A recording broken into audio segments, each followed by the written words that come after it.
Γεια σας. Είμαι ο Δημοσθένης Βαρμουτζάκης και είμαι μαθηματικός. Στο επεισόδιο αυτό θα δούμε από τις συνέπειες του Θούμουτου το θεώρημα της σταθερής συνάρτησης. Τι λέει αυτό το θεώρημα? Ότι αν μια συνάρτηση F είναι ορισμένη σε ένα διάστημα Δ και είναι συνεχής στο Δ με πρώτη παράγωγο 0 σε κάθε εσωτερικό σημείο χ του Δ, τότε η F θα είναι σταθερή συνάρτηση στο Δ. Σταθερή σημαίνει F του χ ίσον σε, σταθερή συνάρτηση, ένας αριθμός. Εδώ, όταν μας λέει για το διάστημα Δ και στο δεύτερη βουλίτσα μας λέει ότι η ευτόνωση είναι 0 για κάθε εσωτερικό σημείο χ του Δ, ουσιαστικά το εσωτερικό σημείο μας πηγαίνει στο ανοιχτό διάστημα Δ. Αυτή την έννοια έχει όταν λέει ότι θέλουμε η παράγωγος να είναι 0 σε κάθε εσωτερικό σημείο του Δ. Έτσι. Αν το Δ είναι κλειστό, θέλουμε η παράγωγος να είναι 0 στο ανοιχτό. Και το συμπέρασμα, η F είναι σταθερή σε όλο το Δ.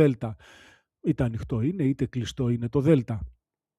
Προσοχή, το θεώρημα ισχύει σε διάστημα και όχι σε ένωση διαστημάτων.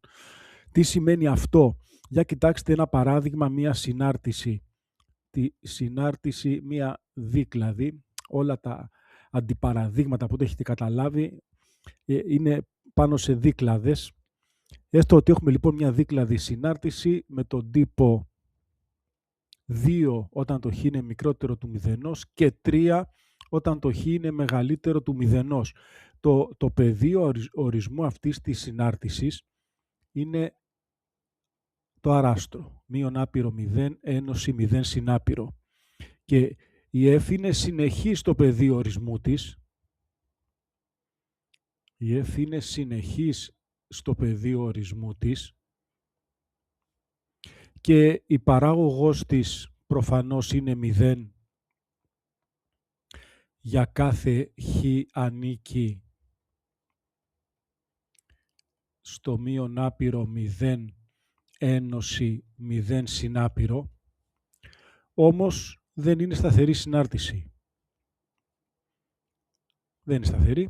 Σταθερή σημαίνει ότι θα έχει για όλα τα χ του πεδίου ορισμού της την ίδια τιμή. Εδώ για τα αρνητικά χ βγάζει τιμή 2, για τα θετικά χ βγάζει τιμή 3. Δεν είναι σταθερή συνάρτηση.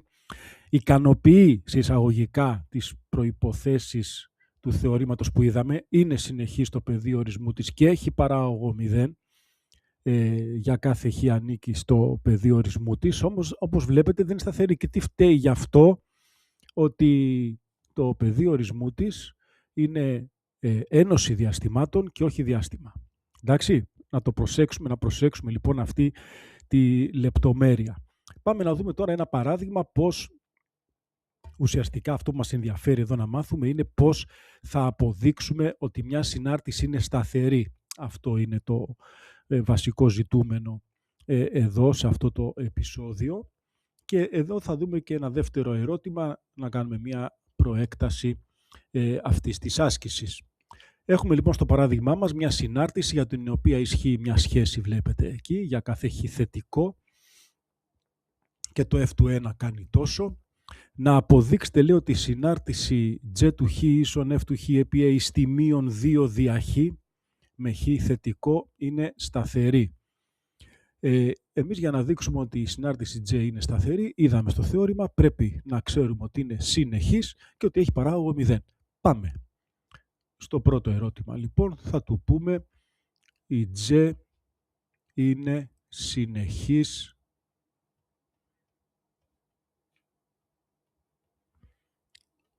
στο ανοιχτό 0 συνάπειρο ως πράξης συνεχών συναρτήσεων. Βέβαια για την F δεν μας λέει ότι είναι συνεχής, μας λέει όμως ότι είναι παραγωγήσιμη. Άρα αφού είναι παραγωγήσιμη είναι και συνεχής. Θα το σημειώσουμε όμως αυτό, έτσι. Θα πούμε ότι η F είναι συνεχής ως παραγωγήσιμη.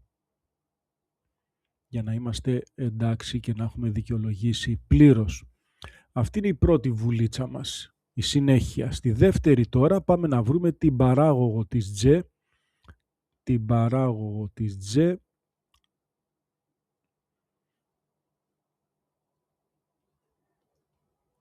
και πρέπει να βγει 0.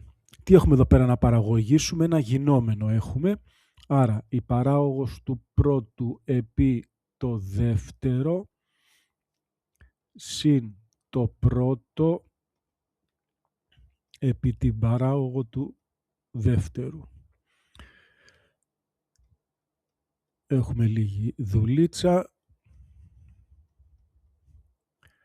Εδώ τώρα η παράγωγος του a στη μείον 2χ είναι a στη μείον 2 δια χ επί την παράγωγο του μείον 2 δια χ, είναι σύνθετη συνάρτηση. Οπότε έχουμε να βρούμε μια παράγωγο ακόμα. Ευτόνος του χ επί a στη μείον 2 δια χ και f του χ επί a στη μείον 2 δια χ. Ποια είναι η παράγωγος του μείον 2 δια χ? Εντάξει, το μείον 2 δια χ είναι μείον 2 επί 1 δια χ. Έτσι θέλω να το δούμε. Η παράγωγος του 1 δια χ ξέρουμε ότι είναι το πλην 1 δια χ τετράγωνο. Επί πλην 2 κάνει συν 2 δια χ τετράγωνο. Έτσι. Μπορούμε να βγάλουμε και το εις τη μείον 2 δια χ κοινό παράγοντα και μέσα τι έχει να μείνει? Το ευτόνος του χ και το εις τη μείον 2, συγγνώμη, αυτό το βγάλαμε κοινό παράγοντα, το f του χ επί το 2 δια χ τετράγωνο. Αν τα κάνουμε και ομώνυμα μέσα στην παρένθεση, ομώνυμα, το a στη μείον 2χ απ' έξω και μέσα χ τετράγωνο επί ευτόνος του χ και 2f του χ δια χ τετράγωνο. Ο αριθμητής τώρα θα δούμε ότι είναι η σχέση που μας δίνει επάνω η άσκηση. Εντάξει. Οπότε από την υπόθεση έχουμε εις τη μείον 2 δια χ επί 0 ίσον 0. Άρα βγήκε και η παράγωγος της G 0 συνεχής και 0 η παράγωγος, άρα η G είναι σταθερή συνάρτηση. Αυτό ήτανε. Έτσι, για να δείξουμε ότι μία συνάρτηση είναι σταθερή. Τώρα, πάμε στο δεύτερο ερώτημα που το πάει ένα βήμα παρακάτω, είπαμε όλο αυτό το θέμα. Θέλει να βρούμε και τον τύπο της F. Πάλι από τη σχέση εδώ που έχει η G με την F, τώρα που βρήκαμε ότι η G είναι σταθερή, μπορούμε πολύ εύκολα να λύσουμε αυτό τον τύπο ως προς F και να βρούμε τον τύπο της F. Βέβαια, πριν το κάνω αυτό, θα πρέπει να βρω ποιος είναι ο τύπος της G. Για να βρούμε τον τύπο της G, που είναι μια σταθερή συνάρτηση, είναι πάρα πολύ εύκολο. Είπαμε σταθερή συνάρτηση τι σημαίνει? Ότι ό,τι αριθμό και να βάλω στη θέση του χ, θα βγαίνει πάντα το ίδιο αποτέλεσμα. Έτσι. Οπότε αυτός θα είναι και ο τύπος της σταθερής συνάρτησης. Εδώ για να μας βοηθήσει η άσκηση, εννοείται μας δίνει μια τιμή, το f του 1, ότι κάνει 3 επί a στη μείον 2, βλέπετε στην εκφώνηση. Άρα θα μπορέσω και εγώ με αυτόν τον τρόπο να βρω το G του 1, μια τιμή χρειάζομαι της G, είπαμε, αφού είναι σταθερή. Άρα f του 1 επί a εις τη μείον 2, βάζω όπου χ το 1, άρα G του 1 ίσον το f του 1, είπαμε, είναι 3 επί a εις τη μείον 2 επί a τετράγωνο. A στη μείον 2 επί a τετράγωνο, προσθέτω τους εκθέτες a στη μηδενική, κάνει 1, 3 επί 1 ίσον 3. Αφού βρήκαμε λοιπόν μια τιμή της G, έχουμε βρει τον τύπο της G. Άρα, αφού G σταθερή, τότε G του χ ίσον με 3. Αυτός είναι ο τύπος της J. J του Χ ίσον με 3. Οπότε, έχουμε ότι η J του Χ ισούται με F του Χ επί E εις τη μείον 2 δια Χ. Θα αντικαταστήσω το J του Χ με 3. Αυτός είναι ο τύπος της συνάρτησης. Και θα λύσω ως προς F του Χ μείον 2 δια Χ είναι αυτό, έτσι. Θα διαιρέσω και τα δύο μέλη με το εις τη μείον 2 δια Χ, ή αν το γράψω καλύτερα, το μεταφέρω στο πρώτο μέλος, 3 επί εις τη 2 δια Χ με Χ θετικό. Αυτός είναι ο τύπος της F. Ωραίο. Σας άρεσε σαν άσκηση, έτσι.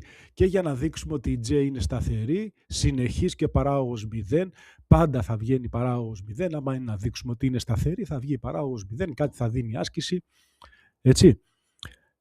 Και κάναμε και το δεύτερο ερώτημα, που και αυτό επίσης είναι ωραίο, πώς μπορώ μετά να βρω και τον τύπο της F. Εντάξει. Αυτό ήταν το πρώτο θεώρημα εκεί στις συνέπειες του θούμου. Θα ακολουθήσει και δεύτερο επεισόδιο που θα δούμε πώς εργαζόμαστε και με ένα πόρισμα που έχει εκεί στις συνέπειες του θεωρήματος μέσης τιμής. Αυτά, παιδάκια, ευχαριστώ πολύ. Καλή συνέχεια.